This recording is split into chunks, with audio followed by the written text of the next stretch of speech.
Welcome to Pretty Lies and Alibis. Let's seek the truth and travel the long road to justice together. What you know, Alibis. Hope you're having a really good Thursday, almost to the end of the week. I am so excited. I'm Gigi. Welcome to another episode of Pretty Lies and Alibis. Big welcome to all of our new listeners. You guys are loving this prison series. It's kind of a reboot from a series we did a couple of years ago. I'm adding some new stuff because I've been talking to the girl I know in prison for a lot longer now, as well as connecting with prisoners here in the state of South Carolina to get a better idea of what awaits Alec Murdaugh. There is a morbid curiosity that everybody has about what he has in store and even what he's going through now. Doing 2 episodes today back to back because yesterday, y'all, my body just was like, nah, we're not doing that. So it's weird because I almost feel like I have jet lag, but my schedule wasn't like getting up wasn't super different down there than here at home. I did have some really late nights because of the Wi-Fi, but yeah, it's just like the last couple of days, my body went full stop and was like, girl, we got to rest. So I did enjoy taking a little bit of time off yesterday. I didn't do like the whole day. I still had stuff to do, but here I am. And we're going to go through some prison luxuries and prison hacks today. So real quick, big thank you to Kristen, KCK Cat, and Brittany for your donations. Really appreciate you guys. Music fact of the day, one of my favorite female singers ever, Janis Joplin. Her idol was the blues singer Bessie Smith. When Janis Joplin found out Bessie Smith was buried in an unmarked grave, she bought a headstone. On that headstone, it said, "The greatest blues singer in the world will never stop singing." Unfortunately, we know Janis Joplin died at a very young age due to drugs. And man, we lost a lot of really good artists over the decades to drugs. Just sad stuff. Lots of talent just gripped by addiction. And definitely to all the families having to watch people they love. It is not pretty any way you put it. Okay. So about the unit that Alec is at now, he is at the Kirkland Reception Center. It's essentially your stop before you go to your forever home. So it houses a maximum of 1,700 inmates, plus another 50 in the max unit, and they can house 24 in the infirmary. So where is he going to end up? Well, South Carolina has 7 maximum security prisons. The one he is at now is the one that houses death row inmates. But I'm going to tell you the 7 prisons and how far they are from Colleton County. So Columbia has several. The Broad River Correctional Institution, Kirkland, Broad River Secure Facility, and the McCormick Correctional it's McCormick. So the 3 from Columbia take about an hour and a half. That's where he was taken immediately after sentencing. I don't even think they stopped by the jail. They got right on that interstate and took him straight up to Columbia. McCormick Correctional Institution is about 3 hours from Colleton, as is Perry Correctional, which is in Pelzer, South Carolina, not super far from me. Both of those 3-hour drive. And then Lee Correctional is in Bishopville. That's about a 2-hour drive from Colleton. So wherever he ends up, when he has visitors, it will take a little bit of effort or a lot of effort on their part to go there and back. So sometimes these days, though, with tablets, people don't do the in-person visitation as much. And we'll get to that in a bit. So we know that in jail, on the jail calls, he was somewhat in isolation. And that can totally set you back when you're preparing to go to prison because you don't have a cellmate in isolation. The good in that is you don't have to deal with drama. The worst part, being alone with your thoughts for 23 hours a day. During that time, fear built on itself of what awaited her after trial and sentencing. Now, at one point, she was not in isolation, and she did have a cellmate who had tried to prepare her as best anybody can prepare a first-timer for prison. And this girl, much like Alec Murdaugh, no prior criminal history, and her first visit to prison was for life. But nothing can prepare you for it. It's something you have to live yourself. Once you are arrested initially, you relive your whole life. Every thought is a rethought, and you think about every single what if. You go through all the stages of grief, denial, anger, all the way up to acceptance, and you really just grieve the loss of your life.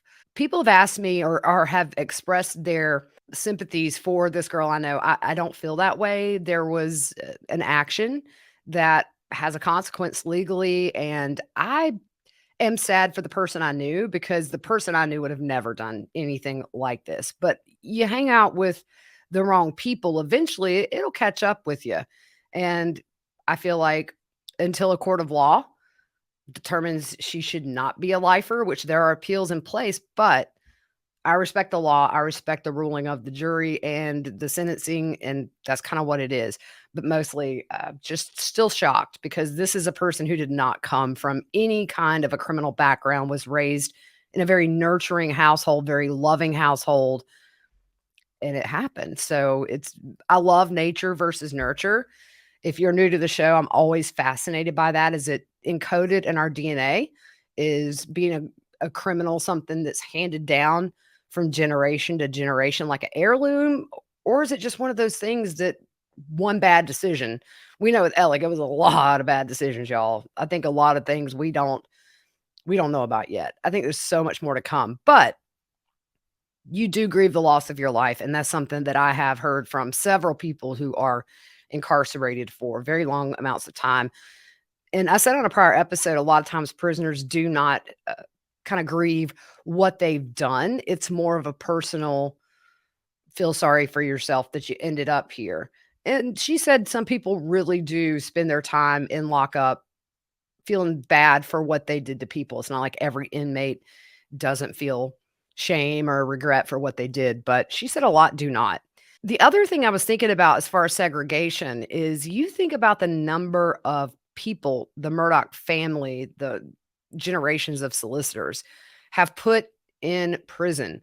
And I'm sure that number is very high. There are probably people in there from Randolph's days of when he was a solicitor. And I think that you couple that with the publicity that this trial's had. I think Alec may be in segregation for a good while after he gets to prison for his own protection. I think that eventually he'll probably be let out. I've read articles where somebody who was in prison with Josh Duggar from that crazy show, 5,000 Kids and Counting, said that he was treated almost like a rock star. Everybody wanted to talk to him. So sometimes it can be a little bit of one facility you might be treated better. Where he's at is specifically for people who have been accused of crimes that like the ones he committed, which are child abuse materials or things like that. So it's not necessarily more of a melting pot of inmates.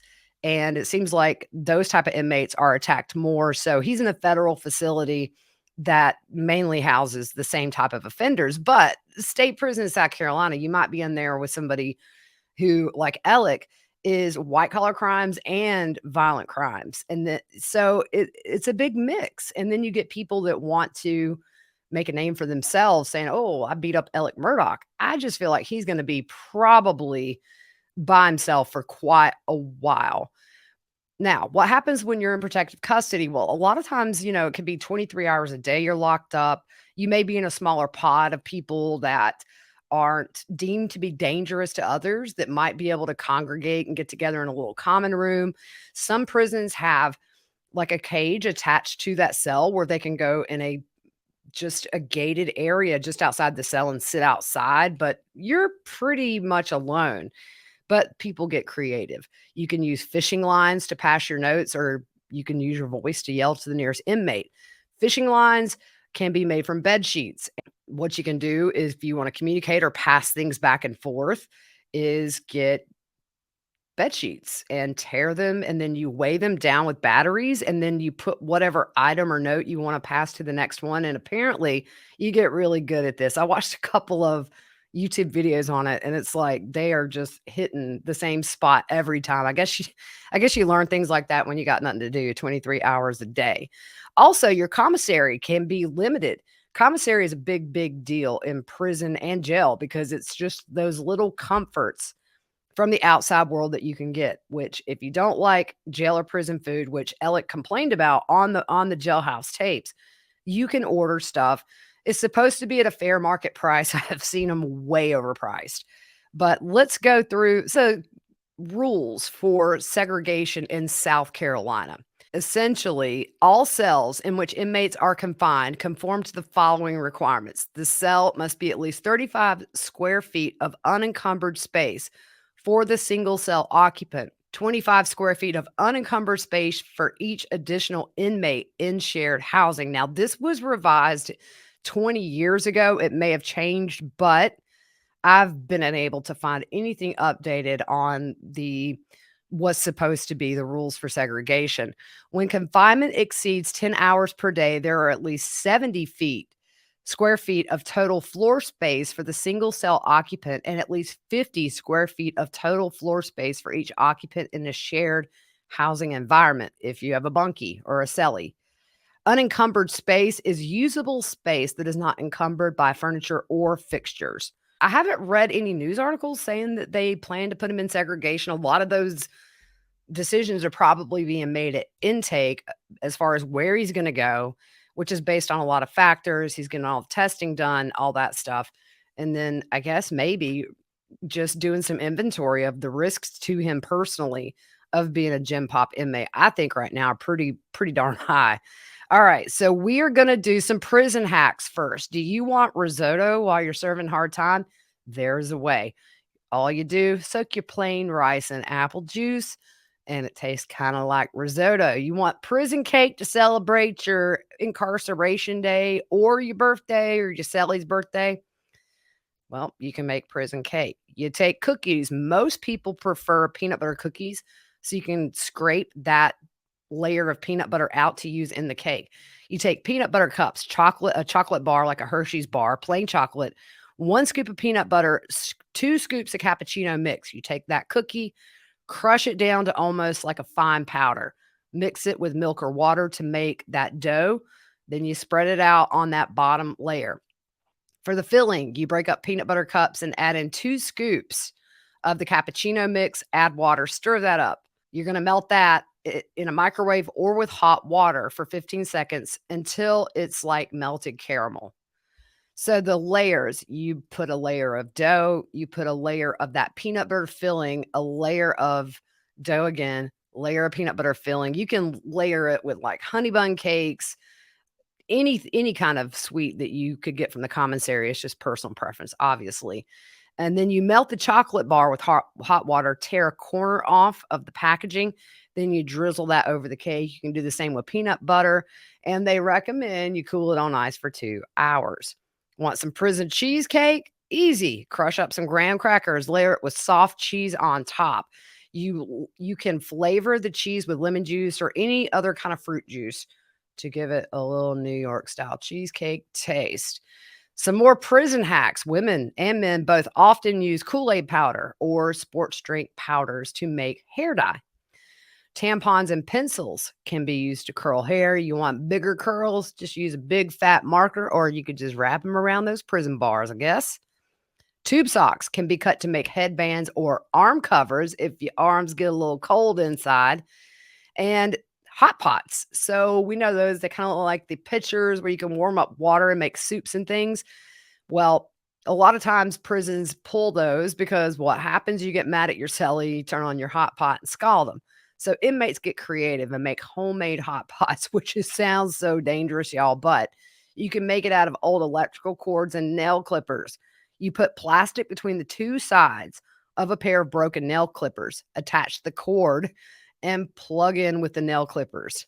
Then you drop a live wire in some water. What could go wrong? Well, to make matters more dangerous, you add a little bit of salt because it makes the water boil. You can also use the metal plates out of a fan motor instead of nail clippers. If you touch that water, you're going to get a jolt. And you could also blow the electricity in your unit, because you got a whole live wire in the water and all. The slang term for that is called a stinger. Tattoo machine. Inmates can use the motor from a CD or cassette player, a battery pack, and a pen. That's just a few of the things you need, and a rubber band. Homemade ink for tattoos can be made by burning petroleum jelly. And what you do is you catch the soot as it drops, and then you add some baby shampoo That makes your black ink. That's also why prison tattoos aren't the best quality. That stuff spreads. What you know, Alibuyers, you know I've been traveling weekly to cover the Alec Murdaugh murder trial, and I hate packing. And even more, I hate loading and unloading a bunch of bags when I get back to Walterboro. The Weekender bag from Base has cut down the number of bags I need to take and has all the things I need, like a laptop sleeve and even a key leash. Base was created by actress Shay Mitchell to make sleek and affordable bags, luggage, and accessories designed to help you travel effortlessly while still looking fashionable. Base has thought of everything you could ever want in a piece of luggage: 360-degree gliding wheels, a cushioned handle, built-in weight indicator, washable bags for your dirty clothes, and all the interior pockets you need to keep organized. Their luggage comes in multiple sizes and colors, and for shorter trips, the Weekender bag is super functional and even has a place to store your shoes separately. Every piece is made to look better with miles, so you don't have to worry about it in cargo or overhead. And Base has over 30,000 five-star reviews. Whether you're packing for a quick trip or looking to breeze through the security line, Base has your personal items covered. Right now, Base is offering my listeners 15% off your first purchase by visiting basetravel.com/whattheworld. Go to basetravel.com/whattheworld for 15% off your first purchase. That's Base, BEIS travel.com/whattheworld. Let me tell you all about our sponsor of the week, Pros. There's no one-size-fits-all solution when it comes to hair care, and that's because your hair and your hair goals are completely unique. My hair is dry and frizzy. I wanted to get rid of these problems. Thanks to my personalized Pros routine, I can honestly say I've never been in more love with my hair. First, Pros asked me for my hair goals, which was smoother hair with color protection. Their in-depth consultation also asks about you as a person. Pros ask me really unexpected things like my age, hair length, do I get split ends, and even my zip code, so that Pros can factor in the environment my hair lives in. Next, Pros analyzed all my answers and handpicked clean ingredients to help me reach my hair goals. I used the Scalp Remedy, Clarify and Cleanse, Color Extending Shampoo, and the Smoothing Solution Volume Building Conditioner. I also used the Boar's Hairbrush that makes my hair super smooth. My hair is completely different, the frizz is gone, and it's so much softer. All their ingredients are sustainably sourced, ethically gathered, and cruelty-free. They're also the first custom beauty brand to go carbon neutral. If you're not 100% positive Pros is the best care hair you've had, they will take the products back, no questions asked. Interestingly enough, there are some commissary items over the years that they've had to modify because prisoners got creative. Case in point, let's look at some dental floss. So, in 1994 in West Virginia, Robert Shepard used 48 strands of dental floss to make a rope and escape. He was on the run for 41 days, y'all. So it took 7 packs of dental floss, some of which he bought from the commissary and others he just traded out things for other inmates. Dental floss. The rope was as thick as a phone cord. He tied batteries to the end to weigh it down, chucked it over the fence. He lived in the woods mostly, and he was caught after the moron had a pretty creative escape, but robbed a pharmacy. I mean, come on now. This is strong material. It can be used to make a homemade hacksaw.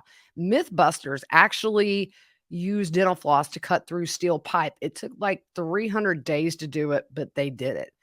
Prisons now have switched to floss loops, which if you're on YouTube, you can see a picture of those. Looks like a rubber band to floss your teeth. It takes one bad egg to get everybody's dental floss revoked. So, no dice are sold in prison. What do? Wet some toilet paper, make it into a square, get a pen, put your little dots on there. Hard candy can be melted down and made into taffy. So, inmates who have been in a while learn commissary items are hot commodities to those who don't have commissary due to behavior, getting it yanked, or maybe you got nobody on the outside funding you. So, what they'll do too is figure out which items sell out the quickest, stockpile those, sell them for a profit. Prison economy is fascinating. Now, extras in prison. What can you get? Well, a lot. And it bothers a lot of people that prisoners have access to some of these things. I really don't care because these tablets that they get, they're essentially like kid tablets. But I've got the commissary pictures and prices up here for you to see. That has to be bought by the inmate. They're not, some prisons do have them, but inmates can buy tablets. Now, when you get these tablets, what can you do? A lot of stuff. You can make FaceTime calls, send videograms, you can send and receive emails, messages, pictures. Your family prepays your account. So South Carolina uses a website, as far as I can tell, called Getting Out. You can leave 3-minute voicemails, and any photos that are sent or received, they have to be approved by the facility before being delivered. The average screen size of these tablets are 8 inches.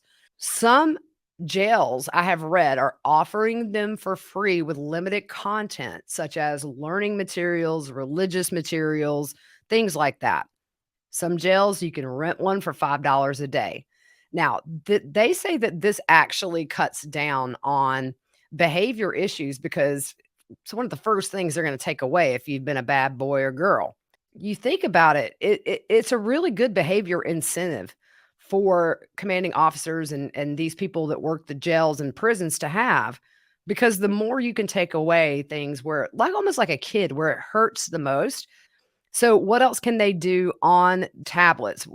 One quick thing, it also helps with the people who want to call home. Sometimes you may have 2 to 4 phones for 200 inmates, depending on how many are in a cell block or a pod.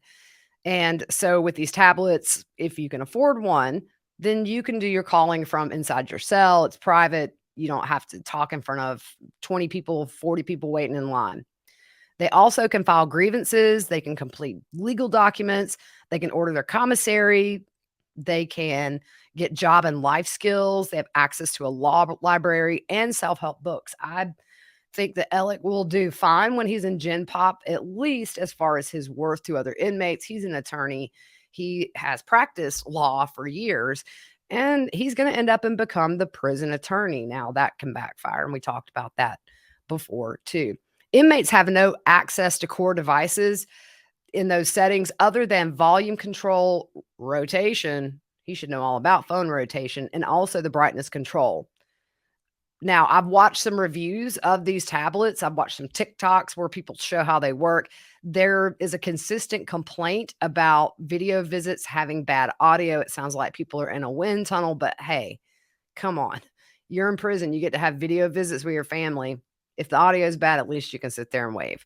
There are buzzwords that trigger messages to be reviewed. One girl said Walmart, naming the store Walmart, but it will show pending on your end if it hasn't been delivered yet. They can't get online just to freely browse the internet, and they are very secure so that the inmate cannot connect to any kind of outside device or any kind of tower or cell phone tower, whatever. And that's probably a good thing. But on the tablet, you can have some subscription services. You can stream music that you purchase. They have access to over 12 million plus songs. They can create playlists, search for favorite artists or songs.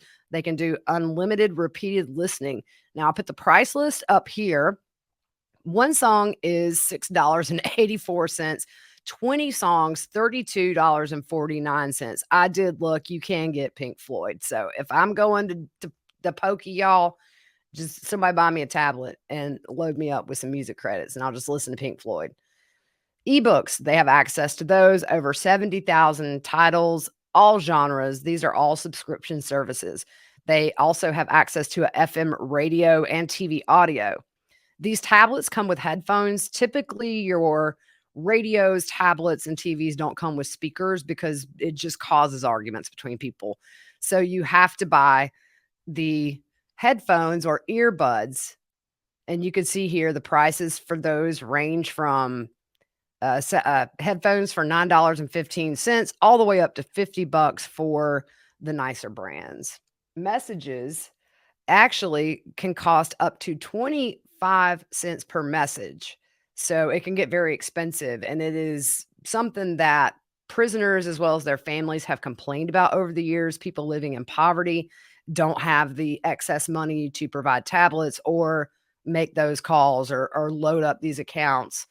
So I guess that's where just your old school behind the glass wall visits comes in. They also can have subscription access to news feeds with news from ESPN, Fox News, CNN, NPR.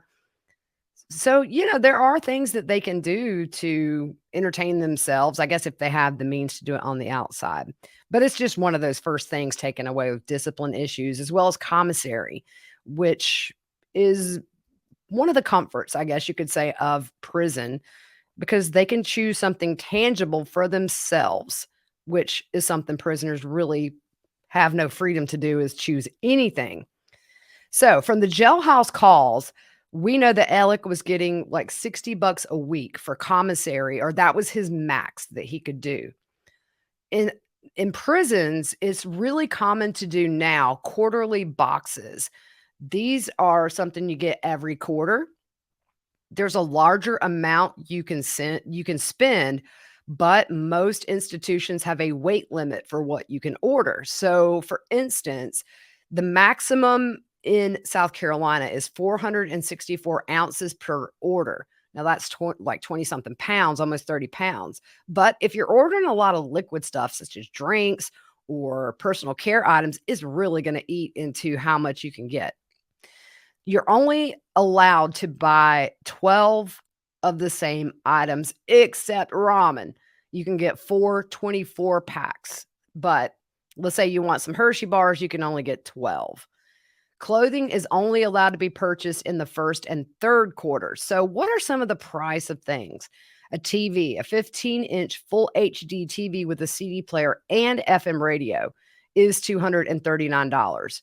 Again, you have to buy your own headphones or earbuds because they don't have a speaker. Now, your earbuds, $16 to $28 for certain brands. We just went over one, but the price range I have here is 16 to 28. You could buy a pocket radio, which has AM and FM for $42. I have to say, food. Let's talk about some food. These chips in the middle, I am going to order some of these on Amazon because these chips, called the whole shebang, apparently are all the rage, and they're made exclusively for jails and prisons, but you can get them off Amazon. I've watched people on YouTube eat these for the first time and say, "Whoa, these are really super good." A lot of people coming out of jail or prison say that was the best thing. It apparently tastes a lot like salt and vinegar potato chips with a big kick. Some other people say it has lots of flavors. It almost tastes like a combination of popular chip flavors all into one. Now, some of the things you can get as far as food are beef sticks. We know Alec likes his beef sticks, $1.70 per beef stick. Soups, $1.80 to $3 per item. Most chocolate bars are about $1.25. All right, let's go through some other things you can buy through the commissary. All right. So, what kind of games can you get in prison? You can get chess, a chess board for $16, playing cards for $3.45, or you can get some crosswords for $6. I believe Alec got crossword puzzle books when he was in county jail. You can get religious necklaces for $50, religious oils for $5. You can get art sketch pads and paint pads anywhere from $5 to $10. Some prisons allow you to order certain things through Amazon to be delivered directly to the prison. One of those things, magazine subscriptions. They're very popular in prison. And if you're wondering if they can get a little smut in prison, Bottles and Models is a very popular prison magazine, apparently. It has very scantily clad women and is sold out everywhere because I've looked to see. Yep, they like their bottles and models. Box of cereal, regular boxes, anywhere between $5 and $8, depending on if you get the value size or not. All right, so let's look at clothing. As far as clothing, what can you get? You can get some low top Nikes, which are white leather with a black check mark, for $75. High top's going to cost you $90. You can get Reebok men's running shoes for $80, Adidas for $55. You can get the Vans lace-up shoes anywhere between $70 and $80. You can get a pair of flip-flop slides for around $30. Jogging pants gonna set you back $25 to $30. Sweatshirt, $18 to $29. T-shirts anywhere from $4 to 30. You can get the sports kind that wicks away moisture. Shorts are going to run you anywhere between $20 and $40. Hats anywhere from $10 to $30. Bars of soap, because they don't want you stinky, $1.50 to $3 for your average major brands of soap. Fitz News put out an article a while back about what Alec had bought in jail so far. So I just came across that today, Googling about commissary prices and things like that. So what did they find that he bought in jail? Huge shout out to Fitz News. They seem to have all the good details. 30 packages of Cheez-Its, 30 packages of peanut M&Ms, 22 bags of nacho cheese chips, 21 containers of soup, 21 packages of grilled cheese crackers, 17 bags of toast cheese crackers, 17 bags of plain chips, 12 hickory beef sticks, 12 granola bars, 9 strawberry Pop-Tarts, 8 packages of chocolate chip cookies, 8 Baby Ruth bars, 8 butterscotch something. I'm assuming candy. 6 packages of duplex cookies, 5 Snicker bars, 5 bags of barbecue pork skins, 5 packages of lemon cream cookies, 5 bags of barbecue chips, 4 packages of summer sausages, 4 packs of salted peanuts, 4 chocolate chip cookie packs, 4 iced honey buns, 4 packages of the whole shebang. Murdoch has discovered the whole shebang. 3 packages of Starlight Mints, aka peppermints. 3 beef and cheese sticks when you want to spice up your beef sticks a little bit. 2 packages of Atomic Fireballs, 2 flour tortillas, 2 packages of chocolate cupcakes, 2 bags of Flamin' Hot Cheetos, 1 sleeve of saltines, 1 package of hot summer sausage, 1 hot pickle, and a crossword puzzle. So what's going to happen when Alec eventually is ordered to pay restitution? Because y'all, we got $10 million that we know of, around $10 million or more that he's stolen from innocent people. I think when these financial trials get going, he's definitely going to be ordered some restitution. So the financial resources of the defendant and the victim and the burden that the manner or method of restitution will impose upon the victim or the defendant is as follows. The ability of the defendant to pay restitution on an installment basis or on other conditions to be fixed by the court. The anticipated rehabilitative effect on the defendant regarding the manner of restitution or the method of payment. Any burden or hardship upon the victim as a direct or indirect result of the defendant's criminal acts and the mental, physical, and financial well-being of the victim. The liability to pay restitution issued under the Mandatory Victim Restitution Act lasts 20 years plus any period of incarceration or until the death of the defendant. So the South Carolina Department of Corrections Inmate Trust Fund and prison industry's accounting systems allow tracking of restitution obligations and payments. Restitution is automatically deducted from any deposits to any of those accounts. So commissary money, money for games or music on your tablets, they're going to dock that. South Carolina also has a 20% processing fee on top of your obligations. The best I can figure, because, math, y'all, I hate it. If he gets like $100 deposited, potentially $80 of that could be docked and sent to his victims. It's different in every state. The person I know in prison, she kind of does the Alec Murdoch way of getting commissary, which is finding somebody who doesn't get it, whether it's because they have nobody or they, can't afford it in prison. Because these prison jobs, y'all, you make like 10 cents an hour starting out. They'll find people who don't get commissary and give them a little bonus for using their account. He will have workarounds for sure, but it's got to be a pain in the rump, because here's the thing. I mean, a lot of times the inmate who's like, yeah, you could use my commissary, as soon as said commissary is delivered, they're like, I'm not your friend anymore. And I'm going to sit over here and you're going to watch me eat your beef sticks and your cups of soup on your dime. So we will see how this all works out. I think the biggest thing is, I think he's supposed to be there a maximum of 45 days at this intake center.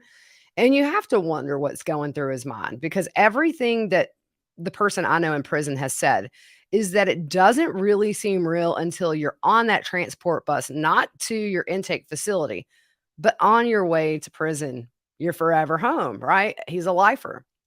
Unless he's transferred to another facility inside South Carolina, that could be his home until he takes his last breath. That's really when it gets real. But in the meantime, the next episode, we're going to go over some things that are actually happening, or according to all the literature I found, happens at these intake facilities in South Carolina on the next episode. But I always love these little prison hacks and things like that because look, people get very creative. And I'm sure this is as old as prisons are, learning how to kind of beat the system in some ways or having some luxuries that you're not allowed to have. Contraband, I've been told, is a lot of times brought in through the kitchens. So, food deliveries, you might have a contact on the outside that works for certain places. They sneak something in there, and then all of a sudden, you're kind of the kingpin of prison commissary, like off the books, the illegal kind, the contraband kind, cell phones, things like that. Also, laundry services, if they're not done in house. She said a lot of times people will just find very creative ways to sneak it in. And then, you always get your bad seeds that work for the correctional institution and may bring the stuff in for favors and all kinds of other stuff that you could only imagine. But, anyways, all right, I'm going to do this next episode for y'all. And I'm glad you guys are enjoying it. I could do a million of these because I have literally probably 2,000 emails from this person. I do put money on her books for email only. I don't do anything else, but she's providing information that is useful and interesting, not only to me, but to you guys. So it's only fair that I pay for the email she has to send me regarding this stuff. But other than that, I don't talk to her on the phone. I don't do video visits. It's just strictly email. And I try to respect the victim's family and not assume anything about the case other than, a jury found their verdict, a judge sentenced her, and that's what it is. And until something else is decided, then I will feel like that's the right decision. I'm not sympathetic to her situation, but as I said earlier, I'm very sympathetic to the person she was because she was a really good person, came from a great family, and things just happen, y'all. And unfortunately, in this situation, somebody lost their life. So it's kind of how I stand on that. All right, guys, we'll see you in just a little bit. Same shirt, same glasses, same everything. All right, y'all be good. We'll see you soon.